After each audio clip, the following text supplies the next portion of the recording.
Podot.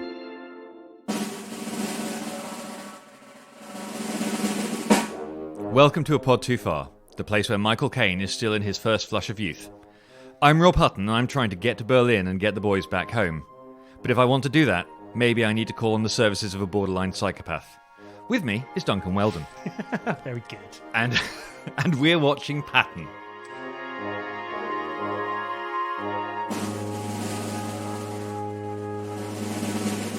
Is it Patton? Is it Patton Lust for Glory? I think it's Patton in Britain. There might be Patton Lust for Glory in the US cinematic release, I believe. Right. But yeah. Okay. I actually did try to nail it down, and I didn't get a satisfactory answer.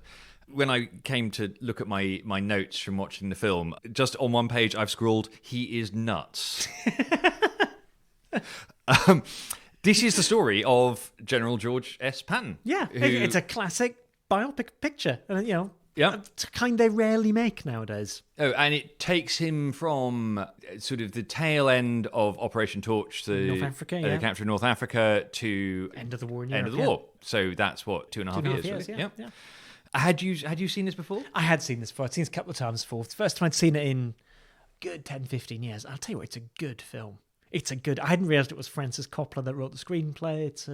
It's a well-scripted film. It's a well-directed film. It's a fantastically acted film.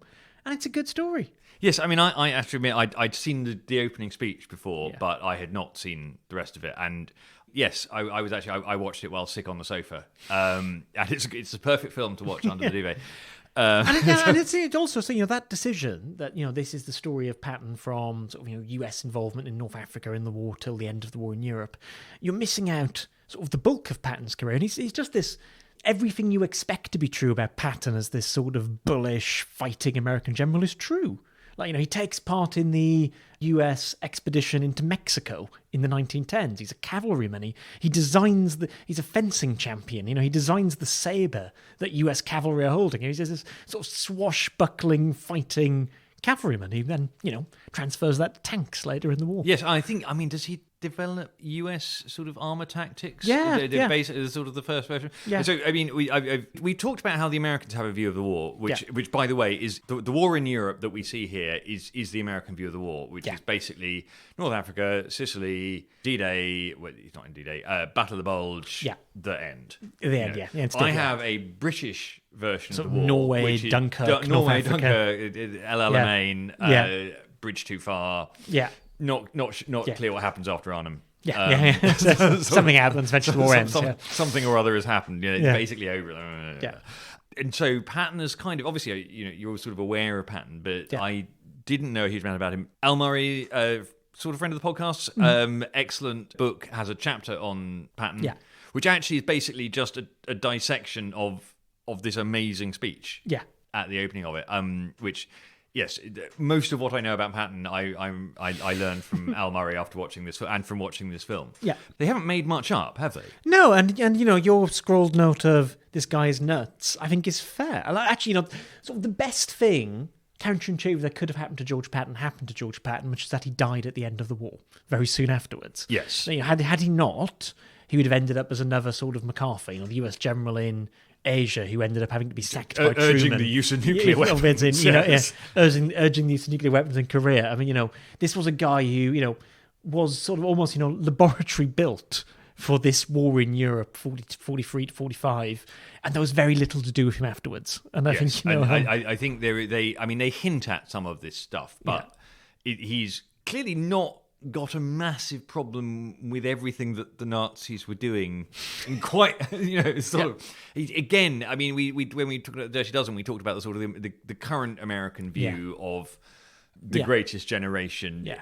Patton sits uneasily. Eisenhower and Omar Bradley are much more sort of easy greatest generation generals. Patton's a bit like,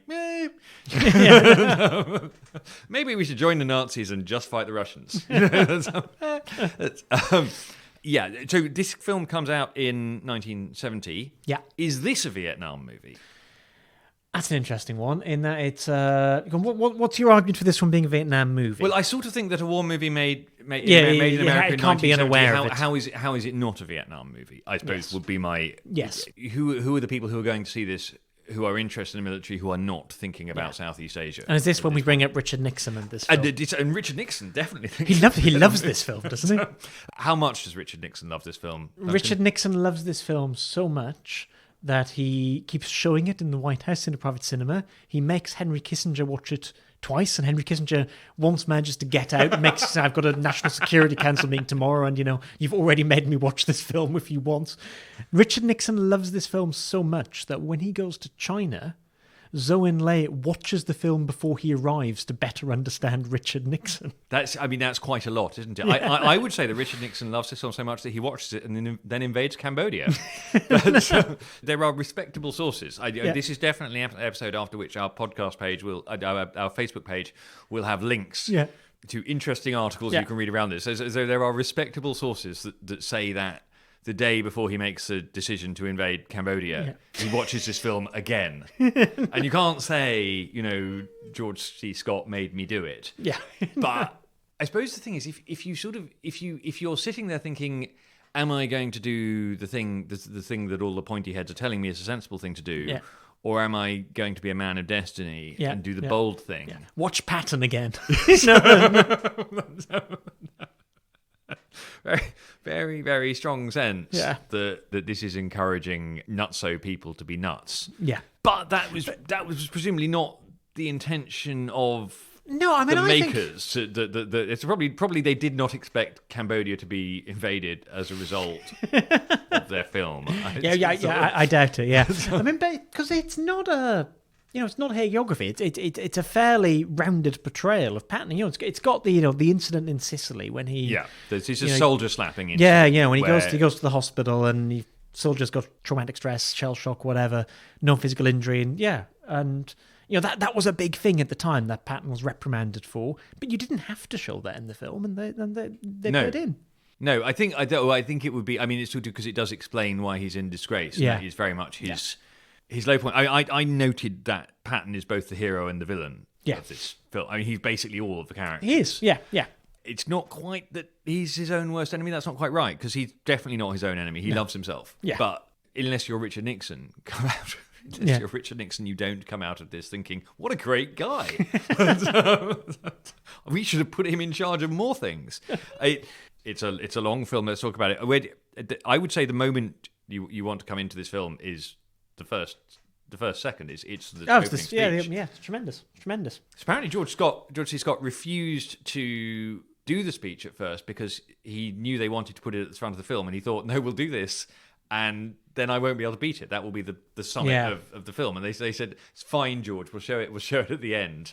And then they didn't. But he was a strange guy in many. He didn't turn up for his Oscar, did he? He refused his Oscar. He didn't believe in acting competitions. Yes, he basically you can't compare. There's a great phrase about it being some kind of horrible meat fest, which, having been to an awards ceremony recently where I didn't win anything, I concur with that. Awards ceremonies are awful. But turning down your Oscar on not turning up your own Oscar on principle is quite. I mean, he's an interesting. I mean, he's in other things, and I've seen him in other, and I've liked him in Anatomy of a Murder and this kind of thing. But this is definitely. I mean, he is tremendous in this, and that speech is You said you didn't know Francis Ford Coppola wrote the script. I didn't either. But I mean, this is sort of film studies 101. But it's very hard to get away from a film that opens with a huge US flag and a man standing in front of the US flag talking about the fact that Americans like winners and Americans like fighters. Yeah. And not to think about the fact that the film that Coppola is famous for that decade, The Godfather,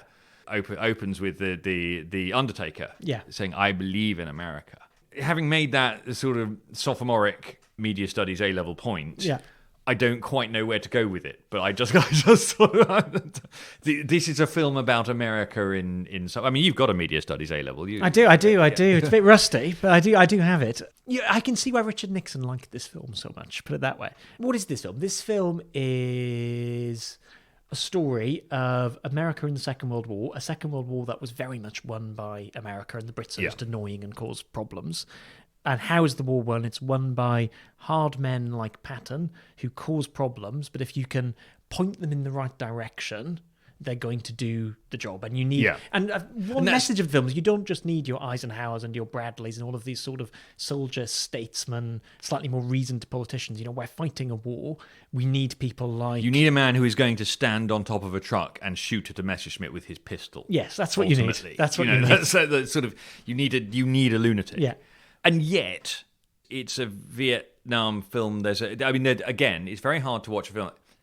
I don't know how long it took them to make this, but the bit America has never lost and will never lose a war. Yeah. In a film in 1970, yeah. It's like you definitely knew that you were losing by then. Yes. You know, it's not a sort of satirical point exactly. It's almost just a. I mean, maybe that's just Coppola. Is just that's the thing about The Godfather is that America is at once something that you can believe in. But The Godfather is about America in the sense that it's about the Undertaker's belief that this is a place where he can raise his family. Yeah. But it's also about the fact that when the Undertaker needs justice for his daughter, he has to go to Vito Corleone. And this is a film about the fact that America is a great, powerful nation, but also needs it's not just that he's mad; it's that he's nasty. Yeah, you know. Yeah. You need that harder edge at times, and yeah. I'm going back to, I can see why Richard Nixon loved this film. Right, okay. In Nixon's head, he's presumably, he is presumably Patton. America has never lost a war. Someone's going to have to do this. Yeah. I mean, we can't go through all of the great scenes, but the first battle scene. Oh, yes, that is the moment where you're like, oh, right, okay, so you've had a budget. Yeah. And you've got hold of some kit. Yeah. I think actually certainly of the war films we've watched so far, this is the first one where I felt. Obviously, there's a couple where they get destroyers. Yeah. So the Battle of the River Plate, they got destroyers. Fair enough. Those are quite large pieces of equipment. Oh yeah.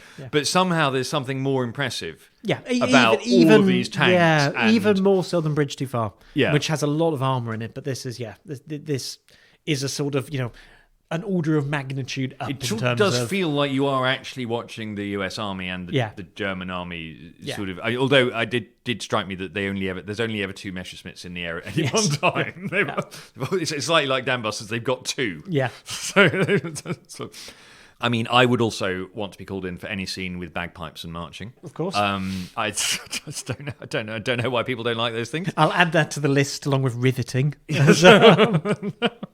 So after he's disgraced after Sicily and the soldier slapping, and then he's called back because again, they've got stuck having landed in France, and you need your lunatic back. And the battlefield aftermath scene where he stands there sort of looking at these dead and dying boys, and just the most amazing quote. I love it. God help me, I do love it so. I love it more than my life. Yes. Again, that's proper. Would you like to sit and talk to someone, George? Have you sought help? But it's good. It's a good scene. I think maybe there was a child in the room for that, because they were sort of asking, and I think I said, look, if you're going to be a general, you definitely have to look out at these. You have to look out at these guys and give them this completely false speech that tells that you're all going to be fine. Yeah. And B, you have got to be content in yourself with they're not going to be fine. Yeah, there's consequences of decisions you make, Yeah. and there's not. Yeah. And he was good at this. That's it. And then the March on Bastogne. Yeah. All of that is just great. Yeah. So great fun fact about this is this film is filmed in Spain. They realise that it snowed somewhere. So the entire sort of quick lads. Dash I off. don't know if that was the plan. I don't think they were basically just waiting, but the entire crew will have to dash off so they can march through the snow to film the Battle of the Bulge. Back to the shooting script. Yeah. Obviously it does. It must snow in Spain. I was. Are there any women in this film? There are actually loads of women, but they're all in one scene. There's the women of Knutsford. Oh, yes. Okay. There's one scene where, and the only credited woman is a Knutsford woman, it says. Yes, it does say Knutsford. This is not a date movie. No.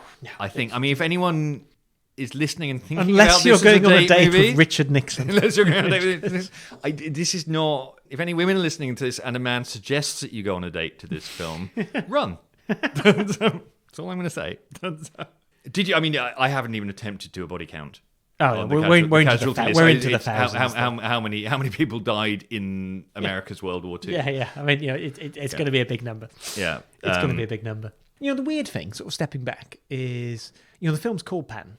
I mean, it does what it says on the tin, doesn't it? I mean, he's essentially the only real character in the film. Omar Bradley is interesting. It's this sort of underling, then superior, but sort of almost off stage. I feel as a presence. Well, I disagree because I feel like he's slightly the moral heart. Okay, in the sense that you have to have somebody. Yeah. There's this idea in comedy called sort of straight line, wavy line, where basically comedy works because you have two people interacting and you have to have, as it were, one person, and it can switch in comedy, but you have to have one person who is behaving rationally and one person who is not behaving rationally, and that's how you get your comedy.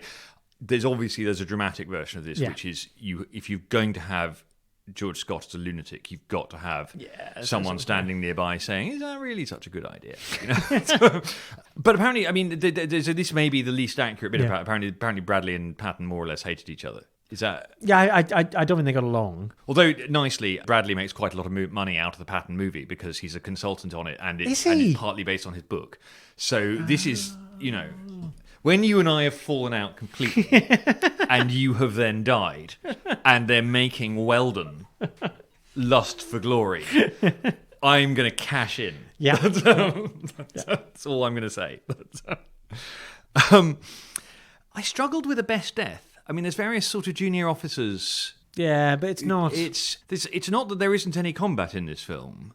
Yes. But it's at a sort of different level to other films we've talked about. It's. Yeah, I mean, it is slightly. It's a general's view of these. Yeah, I mean, things. this is the thing. It's the latter stages of World War II as seen from a command vehicle or a command tent or Yeah. So in a sense, if somebody gets killed near a general, they're quite unlucky. Fundamentally, I mean, something has gone wrong, or the dirty dozen have turned up. And you're well, absolutely, yes, on a mission of no military importance. Yeah. Did memes slapping a soldier? Yeah, well, that's what I was going to go with. I quite like Patton directing traffic. That was all quite jolly, actually. Given that this is basically a film with one character. I'm struggling again with the stiffest upper lip award because I don't think that Patton has a stiff upper lip. No, this isn't stiff upper lip. This isn't like it's a massive toddler. Yeah, it's a directed temper tantrum. That's Patton's war, and as long as you can point that temper tantrum in the right direction, it's sort of fine. Yeah. And it's when the toddler gets angry with his own wounded soldiers that you have problems. Yes, I mean, so there was this whole thing with post-traumatic stress, and we have talked. I mean, when we were talking about the Dirty Dozen, we talked about the fact that Lee Marvin had seen some pretty horrible things and is then drinking heroin 20 years later. America, I'm sure Britain, and all these countries basically fail to understand combat stress. Yeah. Although we're better in the Second World War than the First. Yes, but actually still in the Second World War, still failing to understand it, in the sense that you've got a general who fundamentally believes that there's nothing wrong with these guys. Yeah. I mean that's sort of I did all of these guys then go home in 1945, 1946, and and with all of this unprocessed trauma, and I think that's a great. If anyone knows of a good book about the sort of the psychological effect of all these men having been away from home, doing really horrible, unpleasant things, and then coming home and never talking about it. I'm really curious about it, and I just know. So do write in or tweet us or go to our Facebook page. Address is at the end of the show. Nastiest Nazi. I mean, there are Nazis in this, though not in the Italian cut. In the Italian cut, all scenes with the Germans are just cut. What? I read this on the internet. I don't know. I don't know if it's true, but it's just like it's sort of. I mean, you do need the scenes with the Germans, but so apparently the Italian cut is about 20 or 30 minutes shorter. Fantastic. It sort of works without it. Yeah, I can imagine it working. Yeah. No, they're not crucial to the. Maybe the Italian. Maybe I don't know. There's some Italian thing going on there. It's one of those films really Did this film do well outside the States, though? I know it was a huge hit. It did very well in the States. Yeah, huge hit in the States, which is obviously the market that matters. But it's not a staple in this country. I mean, when this is screened in this country, it's generally screened at midnight. This is why I haven't watched it. Is because I will sort of turn on the TV late at night, and there's some amazing George C. Scott speech, and then I'll think, if I want to watch the rest of this, I will still be awake at 2 a.m. Yes. I'm going to bed. The Lady Penelope Award, let's do that for the gratuitous Britain in an American film. You can't really complain about gratuitous Americans in a film about Americans, but I mean, there's Montie. Yeah, who's just portrayed as some sort of buffoon who's messing up Sicily, messing up France, messing up by pulling away resources for Arnhem. Interfering on Monty. Yeah. And then Freddie de Guingand, who is Montie's sort of presence on Earth, who is, it's a blink and you'll miss it moment if you're not writing a lot about Freddie de Guingand at the moment, which I am. A moment where he pops up to explain that the British can't possibly go and rescue the 101st Airborne at Bastogne until month after next or something, and I've no idea whether that's true or not. Yeah. But, this gets really contentious because our view of the war, as we always say, shaped by movies, ends at Arnhem. Yeah. The American view of the war has this big Battle of the Bulge winter thing in. There are quite a few British troops involved in the Battle of the Bulge. They come down towards the end, and there's lots and lots of British troops fighting, and there's the Monty press conference. So Monty, at the end of it, Monty does a press conference in which he basically claims to have saved all of these US airborne. And it does sound like the sort of thing that Monty would have done. And both Bradley and Patton just go nuts.